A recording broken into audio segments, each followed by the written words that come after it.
مشاهدينا في كل مكان، السلام عليكم ورحمة الله. من تلفزيون دولة إريتريا نحييكم ونقدم لحضراتكم نشرة أخبار هذه الفترة. أصحابكم فيها قاسم أحمد، ونستهلها بأهم ما جاء فيها.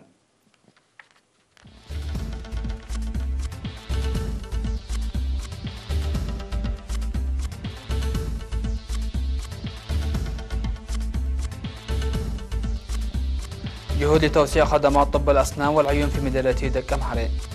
السفير يوحنس يلتقي بمسؤولين في حكومة جنوب السودان. إنشاء مشروع مياه شرب نظيفة في مدينة معيني.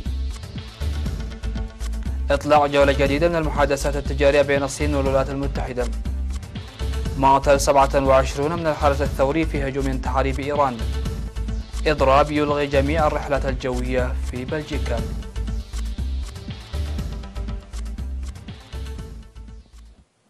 أهلا بكم.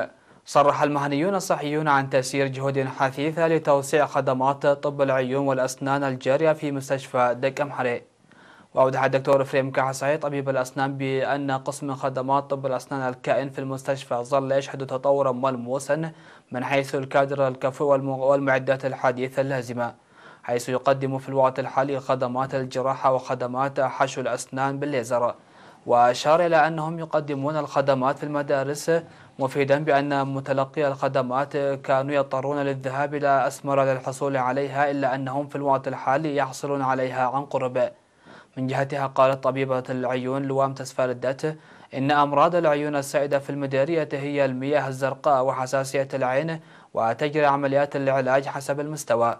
وذكرت بأنهم يتحركون إلى مختلف المناطق لتقديم خدمات الإسعاف فيما يتعلق بالأمراض المرتبطة بالعيون، وخاصة التراكوما، وقد انخفضت نسبة الإصابة بالمرض إلى أدنى مستوى لها بفضل حملات التوعية وتوزيع الأدوية الجارية على مستوى المديرية والإقليم.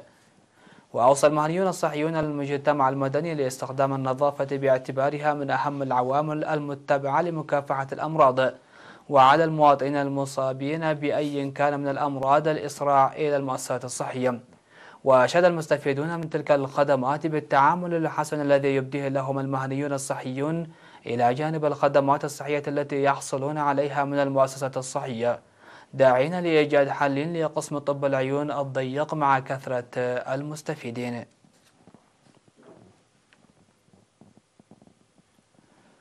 في إطار الأنشطة الدبلوماسية الشعبية الموسعة الجارية، شهدت الجاليات الإريترية في عدد من الدول أنشطة دبلوماسية. لمزيد من التفاصيل نتابع في سياق التقرير التالي بصوت الزميل سليمان محمد سعد.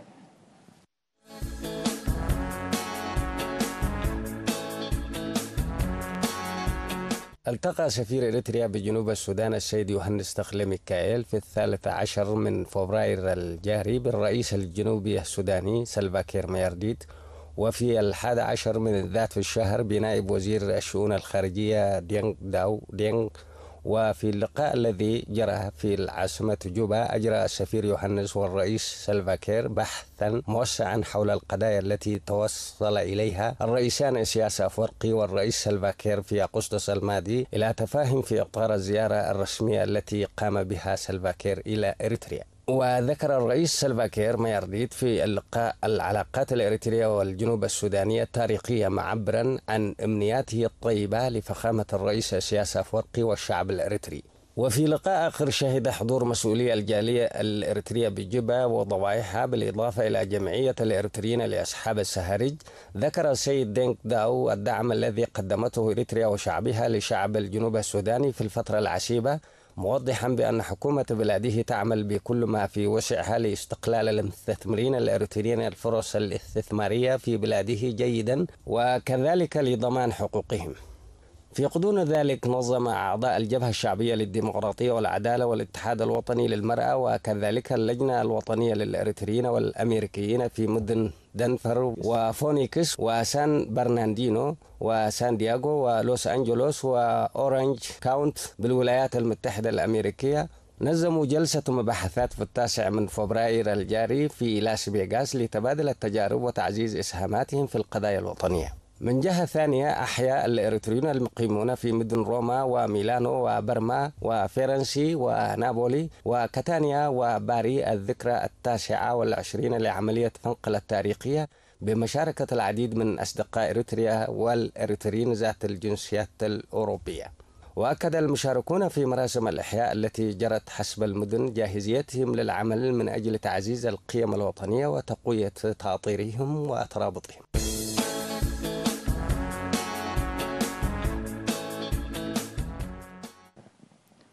دشن في 3 فبراير الجاري مشروع مياه شرب نظيفة في مدينة ميعين بتكلفة بلغت 2,000,000 نوفا، ويخدم المشروع 4 مناطق في المديرية. ويشتمل المشروع الذي تم بناؤه بالتعاون بين الشعب والحكومة نشر أنابيب المياه بطول 6 كيلومتر وخزانات مياه وإنشاء طاقة شمسية ب 8.5 كيلووات و4 نقاط توزيع. وألقى مسؤول فرع المياه في الإقليم الجنوبي السيد كبرون مسجنا في مراسم التدشين كلمة أوضح فيها عن مشاركة حوالي 1600 مواطن، كما يقدم الخدمات لمستشفى ميعين الأهلي، مذكرا المواطنين للاستخدام الجيد والقيام بالعناية اللازمة. من جهته أشاد مسؤول متابعة المناطق بالمديرية السيد كفل منقس بالجهود الحثيثة التي بذلها الشعب وقسم المياه في الإقليم الجنوبي لإنجاح المشروع، منوها المناطق للمساهمة بفعالية في إدارة المشروع كما ينبغي. وأكد سكان تلك المناطق بأن المشروع ساهم في حل الإشكاليات التي كانت تواجههم، واستطاعوا الحصول على خدمات مياه نظيفة، مؤكدين جاهزيتهم لبناء نقاط توزيع إضافية. تشهد مديرية كركبة أعمالا فعالة لتهيئة أرضية صلبة من أجل حصول المواطنين على خدمات صحية متكاملة وتعزيز جودتها. وأوضح مسؤول الخدمات الصحية في المديرية الممرتز فازقي يوحنس عن وجود 28 مهنيين صحيين ينشطون في عيادة واحدة و4 مستوصفات، وذكر عن تنظيم حملات جيدة لنشر وتوزيع الخدمات الصحية حتى المناطق البعيدة عبر مراحل. وبفضل الحملات المنتظمة ازدادت نسبة الاستفادة من الخدمات الصحية الحديثة. وذكر الممرتز فازقي عن تقديم خدمات صحية شاملة في عيادة كركبة تتمثل في الطب العام والمختبر، وكذلك متابعة قبل وبعد الولادة. ونتائج للحملات التوعية الجارية والمسائل الحثيثة حققت خدمات متابعة قبل وبعد الولادة نتائج عالية، فضلا عن وضع الحوامل في المؤسسات الصحية.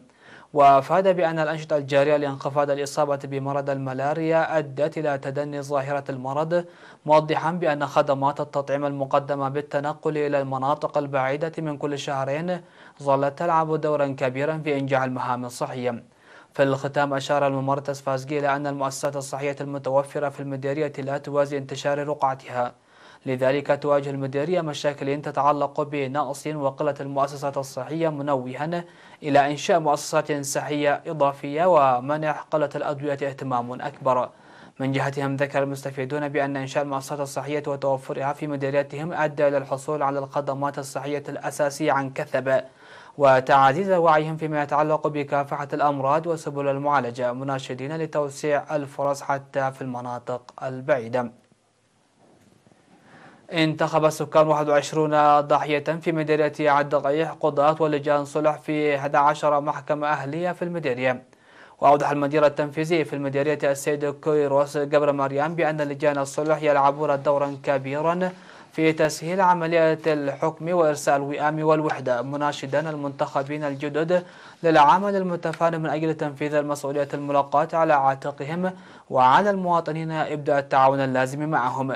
من جهتهم قال السكان إنهم انتخبوا الأشخاص المتصفين بالكفاءة والقدرات في هذا المجال، معبرين عن أملهم ليقدموا لهم خدمات ناجحة بتفاني وإخلاص، مؤكدين جاهزيتهم للقيام بما يطلب منهم لإنجاح المهام.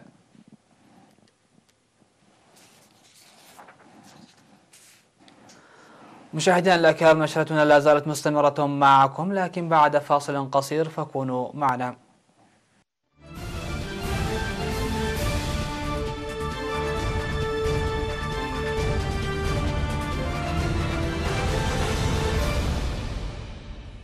أهلا بكم على أنباء العالمية.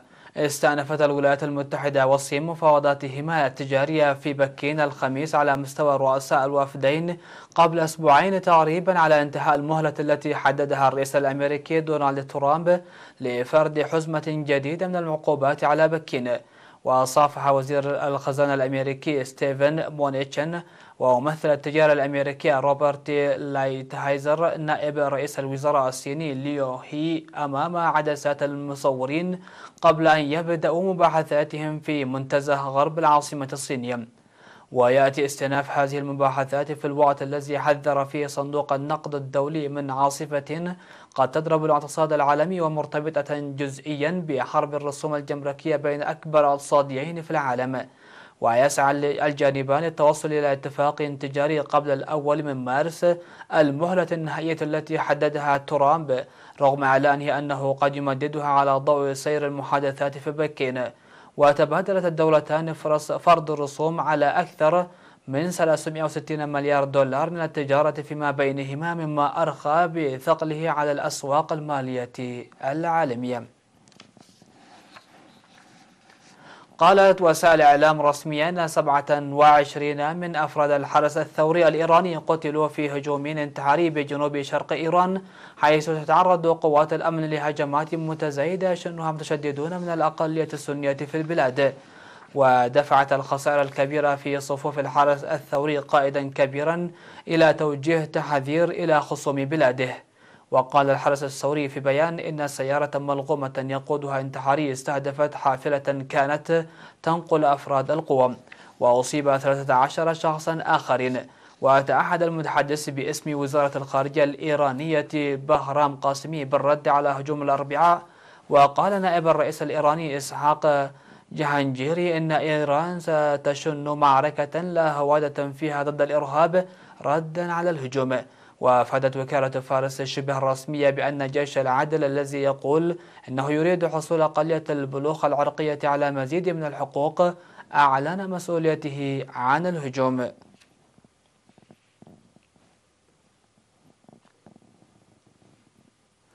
ألغت مطارات بلجيكا جميع الرحلات الجوية تقريبا الأربعاء بسبب إضراب عام احتجاجا على الأجور وظروف العمل أدى لتوقف أنشطة الموانئ وأثر عن وسائل التنقل العام. وأغلقت هيئة إدارة الملاحة الجوية البلجيكية سكايس المجال الجوي للبلاد لمدة 24 ساعة لأنها لم تكن تضمن حضور عدد كاف من الموظفين. وقال مطار بروكسل أكثر المطارات ازدحاما في البلاد إنه يعتزم التعامل مع 591 رحلة مغادرة ووصول لركاب وشاحنات، وإن الإضراب سيؤثر على نحو 60,000 مسافر. وطالب نقابات العمال بزيادة الأجور وتحسين فترات العمل ومعاشات التقاعد. وقال رئيس الوزراء شارل ميشيل إن هناك حاجة لاستئناف المحادثات، وأضاف أن الشركات وفرت 219,000 فرصة عمل خلال السنوات الأربع الماضية بفضل سياسات الحكومة. تمكن مصور بريطاني مؤخرا من التقاط صور مبهرة لنمر إفريقي نادر يمتاز بلونه الأسود ولم يجري رصده عبر الكاميرا منذ مدة تزيد عن القرن.